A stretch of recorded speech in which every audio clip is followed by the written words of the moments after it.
The following podcast is intended only for listeners who are intent on growing the business. Welcome to Innovate Marketing, where we are bringing you interviews with the brands, the influencers, and the nonprofits that are making waves and growing business. We are brought to you by MyPodcast.Media. MyPodcast.Media produces high-quality podcasts that authentically connect you to your ideal audience. And now, I'd like to introduce you to your host for Innovate Marketing, Sherry Peak. Welcome to Innovate Marketing. Our guest today is Glenn Lundy, President and CEO of the 800 Auto Elite Club. Glenn, welcome to the show. Hey, well, thanks for having me, Sherry. Honored to be here. You're welcome. We're glad to have you today. Glenn, can you give me a little background as to how you found your way to the automotive industry? Yeah, I stumbled in it. I was actually working at a call center I was working for a call center called Sterner & Klein, where we would call people that had canceled their America Online accounts. If you can remember that, American Online was a thing. And we would call and get them to sign back up for American Online. And so I was doing that, working the phones. And one day in the break room, I saw an ad that said, make $5,000 a month guaranteed. I was like, dang, that's all kinds of money. And so I went and applied for a job. It was at a Nissan Subaru store in Flagstaff, Arizona. And they hired me on the spot. And that's how it all began. Wow. So you are the pioneer and founder of the 800 Elite Club. What does the 800 represent to you? Yeah, so 800% really in itself, it's a lifestyle, right? It's pushing ourselves out of our comfort zones in a way to reach far beyond our wildest imaginations. So we could all say we're all in 100%, right? I'm giving 100% effort, 100% energy. Well, sometimes 100% effort and 100% energy isn't enough to break through. I mean, there's 8 billion people on this planet now. There's a lot of noise on this planet now. And so just doing what we know we're capable of, it's not enough. So we push to 800%. It gets our minds thinking far beyond what we would normally do, setting our goals at 8 times what a normal goal would be set at. And it just causes us to unlock the magnificence that I believe exists in everybody when we start to live that 800% club lifestyle. And what does this mean to the people that you work with? Are they grasping hold of that concept? Sounds really good. Well, it was birthed from experience, and that always helps. So I had an opportunity to work with an amazing team of individuals in Paris, Kentucky, and together we were able to grow a car dealership 800%. We went from selling 120 cars a month to ultimately selling over 1,000 cars a month. And this was in a tiny little town, population 9,600. And so it helps that we've had that experience and people have been able to see that, hey, yeah, you really can grow 800% with the right intention. And it doesn't take long. We did that in just under 6 years. So that having that experience has helped. Pretty much every member of my team now was a part of that. They were a part of that growth over at that dealership. And so they know, they buy in, and they understand that there's so much more out there. There's always another level. Now, I've heard you say before that dealerships that aren't willing to step outside of the net 30 box and don't plan for the future will never grow the 800%. Can you talk more about that?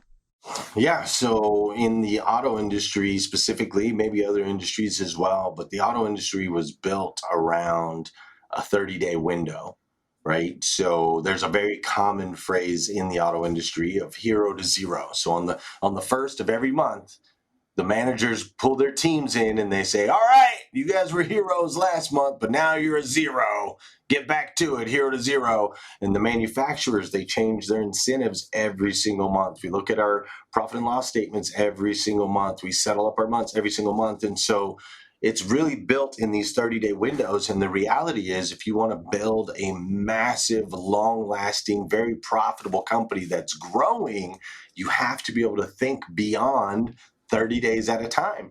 I mean, if you look at any huge corporation, they'll tell you what they've got going on in Q1, Q2, Q3, Q4 of next year and the year after that. In the EV movement, they're talking about in 2030.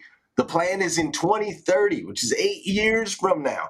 8 years from now, we're going to have this thing in place. And so most large, very well established, long lasting corporations understand that when we can look at things more with an infinite mindset, long term versus short term, it's the only way we can consistently grow and show consistent gain. How has the online only car retailers affected the in person buying experience? So the online only retailers have sparked innovation across the auto industry, which is what we love. We've always known in the industry that we needed to make more moves towards the digital side. However, the auto industry has always been really, really good. It's always been very profitable for those that are in it. There's a lot of money making opportunities. And so it's hard to get people to change when things are working, right? Like it's easy when everything's broke to say we need to fix stuff, but when things are working, to continue to innovate and grow is very, very challenging. And so having the online only retailers caused us as auto industry dealers to really self-reflect and say, okay, these things that we've known we need to do, let's go ahead and put these things in place now before we get left in the dust. So I appreciate them coming into the space. As you can see, people like Carvana, they're falling apart when they're starting to figure out that it's not as easy as it looks on the outside. And I believe dealers have the inside track. We have decades on decades on decades on decades on decades. And so that wisdom and experience blended with the technology of today is the future of automotive. So, what should a dealership be focusing on in 2023? Well, there's multiple things. The first thing that they should be focusing on, I believe, is having stellar colleagues. See, in this industry for the longest time, we've just allowed anybody, we've just kind of put warm bodies into seats in order to fulfill a need, to fulfill a grid. There's this old grid that got put in place back in the 1950s saying if you have one salesperson, they should sell 10 cars every month. Here's what you need. Here's how many sales or service people you need. Here's how many managers you need. There's been this formula, and that formula hasn't been altered or changed. But what's happened is we just tend to fill spots versus looking for stellar colleagues, incredibly powerful humans that can take us to the next level. And I truly believe that one stellar colleague is worth 10 average people and can do the job of 10 average people and should be paid like 10 average people. And so what I think the industry needs to do first in 2023 especially is they need to start creating environments that are going to attract top talent. They're going to have to change their model as far as the hours and the work weeks and things like that. The younger generation of the talent pool, the expanding younger generation talent pool is not buying into this old philosophy of I'm going to exchange all of my time for money. They're realizing it's not worth it and it doesn't pan out in the end. So dealers need to really look at their model, figure out how they're going to attract top talent and do everything in their power to recruit, to hire, to onboard, and to keep and maintain stellar colleagues. Maybe you should spend some time in HR because you said a lot of things that I know would attract people to that industry. So let's talk about Rise and Grind. Rise and Grind is your show, but it's also a mindset and plan to start the day. Why is that important? Yeah, so I am a student of success, and I've studied thousands of successful individuals around the world. I'm also a guy who likes things to be very simple, and I'm a guy who likes patterns. So when I see a successful pattern, I try to figure out how can I simplify that, apply it into my life, and then teach it to others. So in the studying of successful people, I found that all successful humans, all of the majorly successful humans, they have a powerful morning routine, a morning routine that taps into mind, body, and spirit. Now, what time they execute that morning time or that morning routine is different, right? Somebody like Beyonce, she tends to stay up until 6 o'clock in the morning, sleep till 2 in the afternoon. But when she gets up at 2 in the afternoon, that first hour, hour and a half, She taps into mind, body, spirit. Every single successful human does it. And so Rise and Grind came about as a way to hold myself accountable to a powerful morning routine, teach others about a powerful morning routine, and pull together a community of people. You see, Sherry, that's really my zone of genius. I bring people together, equip them with the tools they need to succeed, and inspire them to be the best versions of themselves that they can possibly be. And that's what Rise and Grind, the morning show, is all about: bringing people together, equipping them with the tools they need to succeed, and inspiring them to be the best versions of themselves that they can be. That's awesome. So now tell us about the lead process. Yeah, I Yeah. love the process, right? So lead, again, I'm a simple guy. I like patterns. I like acronyms. And I use the word lead. I spell it Leadd. Now, I know some of your listeners are like, that's not how you spell lead. Well, that's how I spell lead, and I'll explain why. I believe every time you go into a call, every time you have a conversation with your spouse or with your child, every time you have a conversation with an employee or a boss, what's super important is that you follow the lead process. The L stands for listen. Mama told you, right? 2 ears, 1 mouth. Listen twice as much as you speak. The E in lead stands for encourage. We should always listen with the intent to encourage, not listen with the intent to interject or to object or to disagree or to overcome. Let's listen with the intent to encourage. So let's find something in that person we're having a conversation with that we can encourage them about. Even if we disagree about the topic or the subject, there's something good in everyone. So first we listen, then we encourage. Now, once we've done that, we've earned the right to advise. And see, most managers, they just start with advise. Here's what you're doing wrong, Sherry. Here's what you need to do, Sherry. And then they send you out into the pack of wolves and tell you to be successful. Well, that doesn't work. We all know that doesn't work. But if somebody listens to you and really knows you, and they encourage you every time they see you, then when they advise you, you'll actually take their advice. So we listen, we encourage, and we advise. And anytime we advise, it's always with the intention of helping that person get to another level. After we've advised, then we need to develop.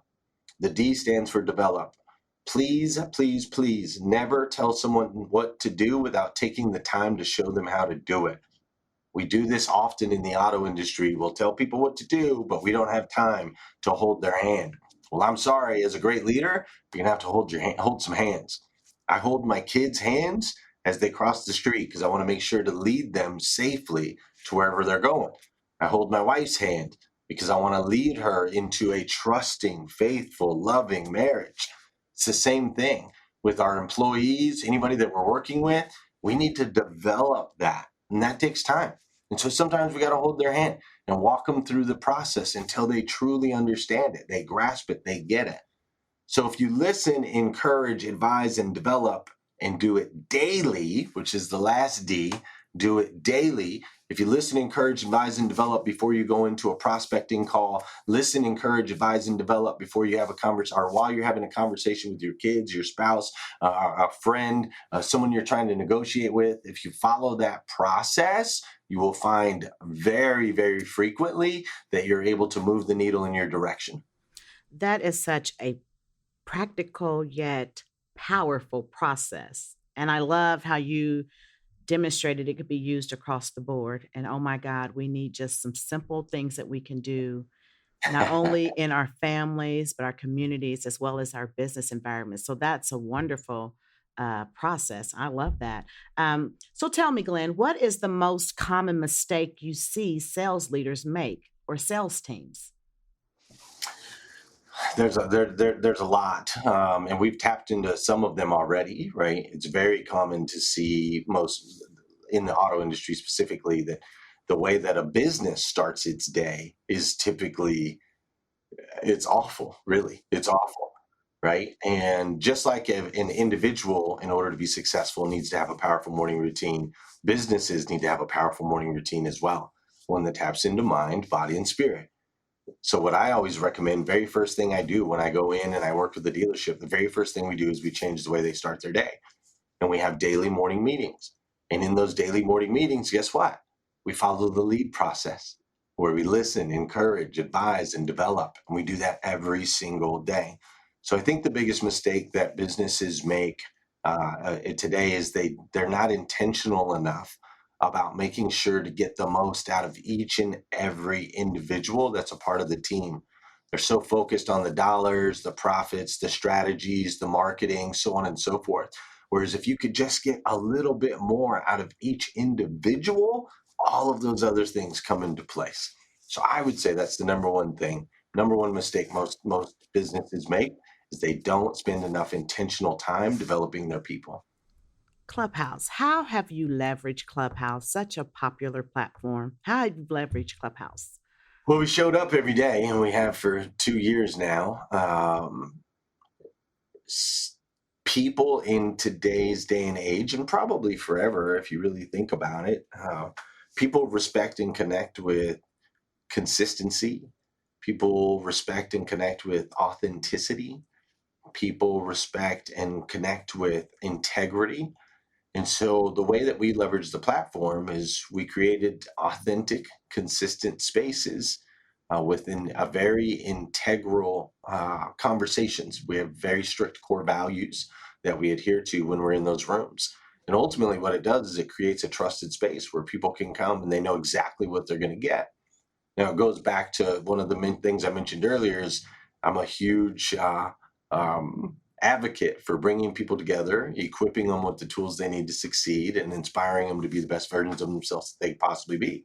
And that's what we do in Clubhouse. That's what Breakfast with Champions does, is we bring people together from all different backgrounds and belief systems, all different ethnicities and all different ages. We bring together Democrats and Republicans, believers and non-believers, and we bring them all together in this space where we can equip them with the tools they need to succeed and allow them to authentically be the best versions of themselves that we can possibly be. It is a very safe space for people to come into. And so by doing that and showing up every single day, we've been able to create something pretty powerful that has allowed me to network with amazing superhumans like Glenn Sanford from eXp Realty, the creator of eXp Realty, Grant Cardone, who Grant and I have actually been friends since I was 20 years old, but our relationship in the last 2 years has exploded because we've been able to spend so much time together on this platform. So really strengthening relationships, expanding the network, and also aligning with others that are on the same frequency that also are wanting to live an 800% life, that are really stretching to achieve big goals and big dreams. It's been really powerful for that. What other social media platforms are you on or that you share your content other than Clubhouse? Yeah, we're on all of them. We're on Instagram, we're on LinkedIn, we're on Facebook, we're on Twitter, we're on TikTok, and now actually getting better at TikTok, being very strategic about that. But the way I look at it, Sherry, is again, I'm such a simple dude. I look for patterns and I follow success. And so I've studied who I believe is the most successful human in the history of all time. It's this guy named Jesus. And whether you believe in Jesus from a religious standpoint or not really doesn't matter. You can't deny the fact that books written about Jesus have been the number one selling books of all time, 1.6 billion copies to be exact. And so in studying Jesus, in studying his business principles and the way that he carried his mission through and the movement that he created, in studying him, I found that he had it really, really, really, really hard. Like, dude had to walk through deserts and through all these places. He had to risk all these diseases. He had to risk death and being stoned at every corner.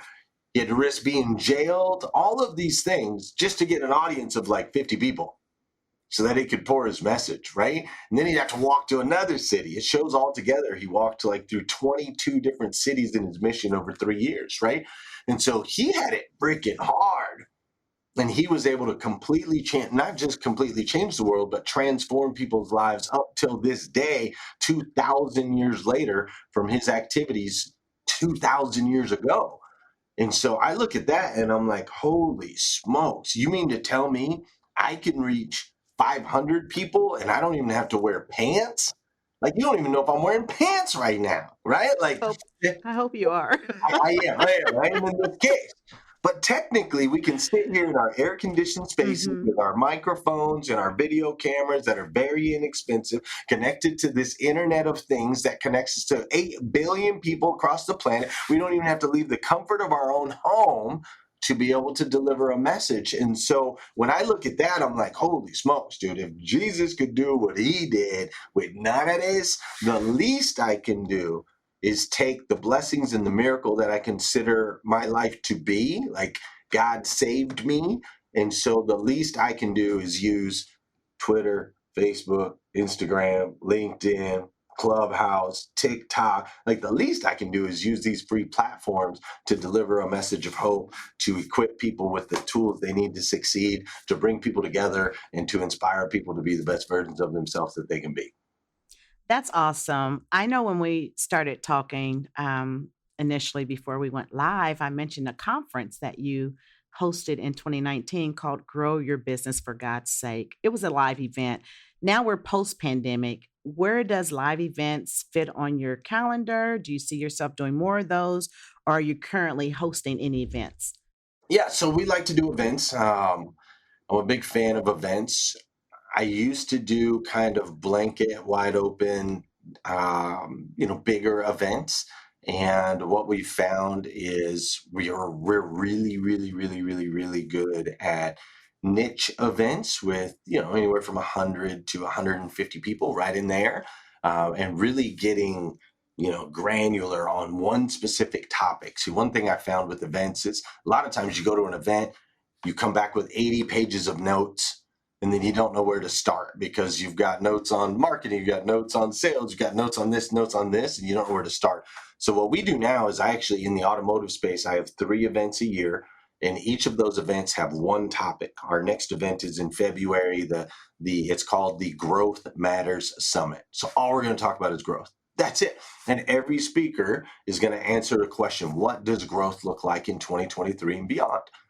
And so each speaker will answer the same stinking question, but from their perspective, which allows you to go home. You'll probably still have 80 pages of notes, but the 80 pages of notes are all going to be on growth. And you know that you can execute on that. So we do little smaller events now than we used to. I am planning on having one really, really, really big event in 2024, but that's we'll talk about that on another call. Okay, sounds good. Well, before we wrap up our time together, Glenn, do you have any final thoughts or words of wisdom that you would like to share with our listening audience? The only thing that I would say is there's a guy named Ross Dawson, and Ross Dawson is what they call a futurist. And think of like Nostradamus back in the day was considered a futurist, right? The biggest difference between Nostradamus and Ross Dawson is Ross Dawson has data. Nostradamus didn't have data. Ross Dawson's got all the data. And Warren Buffett, Elon Musk, all of these guys, they say Ross Dawson is the greatest futurist of our time. Ross Dawson said something really profound recently. He said that technology is moving so utterly fast. It's moving so fast that we will experience 2,000 years of evolution in the next 100 years. 2,000 years of evolution in the next 100 years. Now, for a lot of us, you're like, okay, well, 2,000, that's a big number. Can't really process all that. 100 years, I'm probably not going to live another 100 years, so I can't really process that. So let me break this down for you. What that means is that we have the ability now, you and I have the ability now to do in 5 years what used to take 100. We can now do in 5 years what used to take 100. And you see this, right? You see, I'll just use Charlie D'Amelio from TikTok. She's got 96 million followers. She's only been on the platform 3 years. In 3 years, she's created an economy of 96 million people. In 3 years. You couldn't, it would have took you 100 years to do that before, and she's done it in 3, right? We see major mega companies. Look at what Elon Musk and Tesla, Tesla in just a few years was able to grow market value 20 times that of Ford, Chevy, Toyota, any of those guys, right? Tesla's, it's ridiculous what he's been able to do, but that's the era that we're in. And so I share that with everyone here because I just want you to know, no matter what age you are, no matter what experience you've had, whether you're starting from scratch right now or you've been in whatever industry you've been in for decades on decades on decades, you can now do in the next 5 years what used to take 100. So if there's a global brand you want to build, if there's a dollar amount you want to reach, if there's an impact level you're trying to attain, it's all within your grips. It's all within your grasps. So let's take full advantage of this opportunity because it's a pretty incredible time to be alive. Wow, that is some great words of wisdom and encouragement that you have shared with our audience. And I have truly enjoyed my time with you today, Glenn. You're very inspirational and encouraging, and your message is what we need to have more of. So thank you so much for joining us, Glenn. Yeah, thank you so much for having me. I greatly appreciate it. You're welcome. And thank you, audience, for joining us as well. And until next time, friends, be great and stay safe. That brings us to the close of this edition of Innovate Marketing. We're glad you tuned in. Innovate Marketing is brought to you by MyPodcast.Media. MyPodcast.Media produces podcasts for brands, influencers, and nonprofits. Find us online at MyPodcast.Media. Your producer for Innovate Marketing is Beth Freed. Executive producer, Sean Neal. And your host is Sherry Peak. We'll see you next time. Be sure to tune in.